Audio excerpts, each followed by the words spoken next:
Place the gait belt around the patient's waist. It is important to use a gait belt because then that way you won't have to drag on their shorts, pants, or shirt. Bend your knees, keep your core nice and tight, and use momentum to lift them up. Tell them that you will dance in small steps toward the wheelchair. Cue them to use their hands and their arms so that they can brace themselves in case of a fall. The best surfaces for their hands to land on are the arms of the wheelchair. Slowly lower them down. You don't want them to rock backwards or else the wheelchair will tip backwards. Make sure you always place your knees against their knees so that if their knees do buckle, you can... This is the standard reclining wheelchair with elevating footrests that may be prescribed for your child to use while they recover from surgery. And right now I'm going to go over the parts of the wheelchair for you so you can get more familiar how it works. Up top here are handles, and when you squeeze them together, you can lean the backrest of the chair down to make it more comfortable for your child and find the best position for them, as well as help you with some of the transfers we're going to show you. Over on the side here, you'll see that there's brakes that you'll want to make sure they're on anytime you're moving your child in and out of the wheelchair to make sure it doesn't move away from you. The armrests also will flip up and get out of your way so that you have the space to move the patient into the chair. And finally down here at the bottom, you'll see that there are leg rests that elevate so you can position their legs properly. And then there's a lever that helps you lower them back down. And in the back here, you'll see there's another lever that when you push it, the leg rest swings all the way out of the way and you can lift it off to make it get out of your way. To put it back on, there's 2 pins that you line up with the 2 holes. And you want to make sure it swings back in place and locks in place so it won't swing away again. The first transfer we're going to show you is how to get somebody from bed into chair and back to bed again when they can't stand on their legs and they can't help you with their arms, so a very dependent transfer. We're going to be using this yellow Sally slide, which is a tube of slippy material to help facilitate this maneuver. So we need the Sally slide, and we also need a regular sheet, a flat sheet. And we need to keep it folded in half lengthways. So we're going to put the sheet on top of the Sally slide underneath the patient. We need to make sure there's a good amount of sheet above her head and below her feet. So Sarah's going to help me just roll Clarissa. And we're going to pop this underneath her backside, all the way down from her back to her shoulders and bottom. Okay. And then we'll pull it out. And now we'll prepare the wheelchair. The backrest must come off because we're going to slide the patient down the back of the wheelchair, and this really isn't designed to support heavy weight. We're now going to recline the wheelchair and bring it level with her pelvis or her hips on the bed. The brakes are on and the footrests are elevated. So now we're going to just spin her in place on the bed. So we're going to hold the white sheet, not the yellow. The yellow is just going to slide underneath us. We call this a tamale. We tamale her up, and then I'm just going to slide her down. The chair may tip a little, which is absolutely fine. It's got anti-tips underneath the back wheels. And there she is, safely in the chair.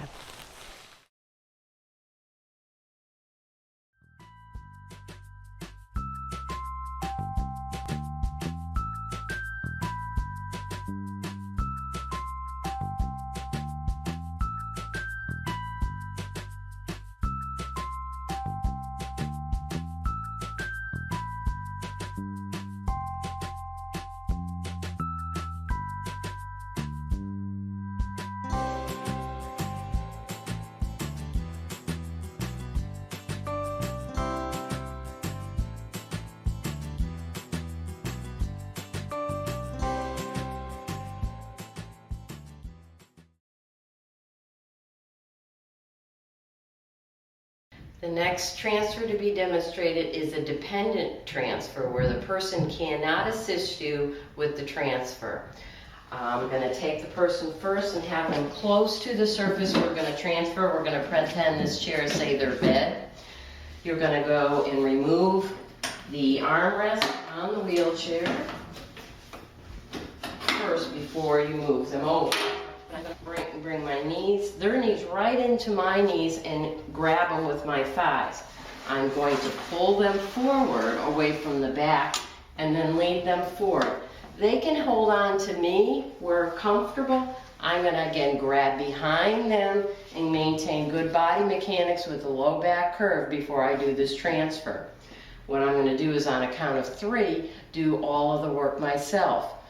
You're going to do a 1, 2, 3. Once I know they're there, then I can reposition them all the way back into their chair or the bed surface, wherever you're going to, and then get them safely and securely into that seated position. And that's a dependent transfer. Anytime you assist a patient to position themselves, make sure you first position yourself with a wide base of support, and lift or pull from your legs, not your arms and back.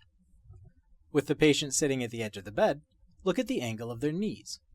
Standing from a seated position is easier when the knees are at 90 degrees or greater. For taller patients, you may need to raise the level of the bed until the knees are bent at or slightly beyond 90 degrees. With your patient at the edge of the bed, make sure their feet are resting completely on the floor, shoulder width apart. Always stand to one side of the patient, never directly in front of them. Bring the walker into position in front of the patient, with the patient centered behind it. The next step is for the patient to stand. Begin by having the patient lean forward into a nose over toes position.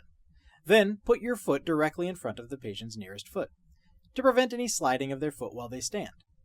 With one hand, hold the walker in place to prevent it from potentially sliding or moving while the patient gains their balance.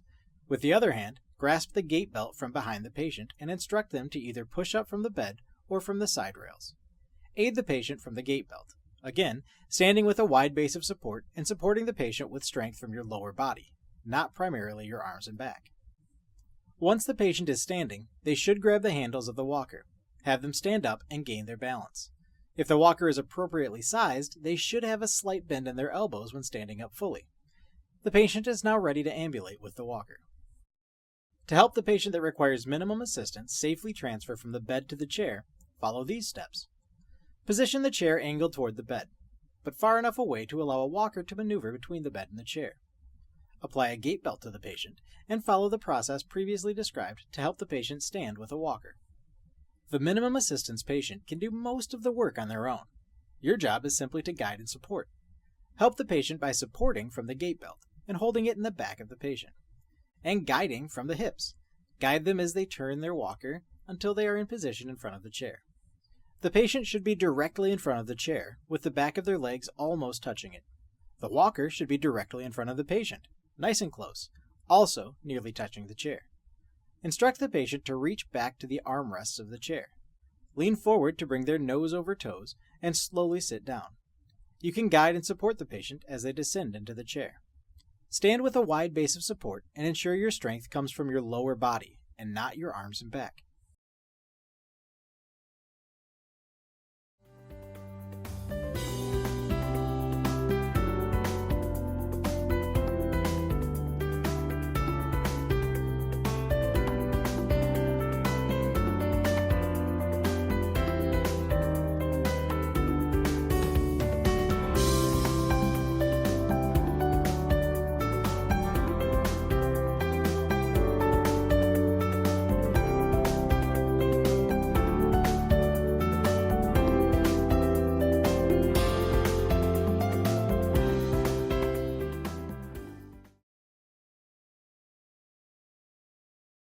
From the wheelchair to the bed with the SA-182 sit to stand patient lift. Let's go ahead and place the sling behind the patient's back.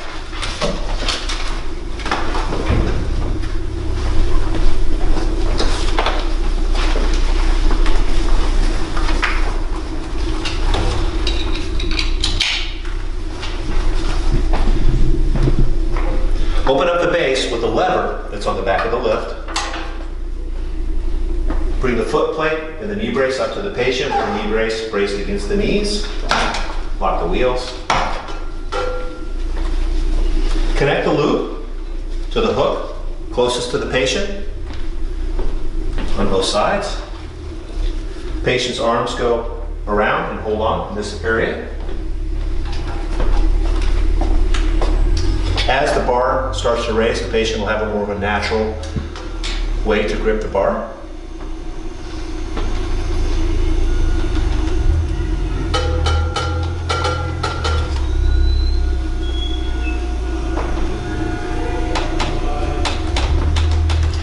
Get the patient into a semi-standing position. Unlock the wheels. Close the base back down.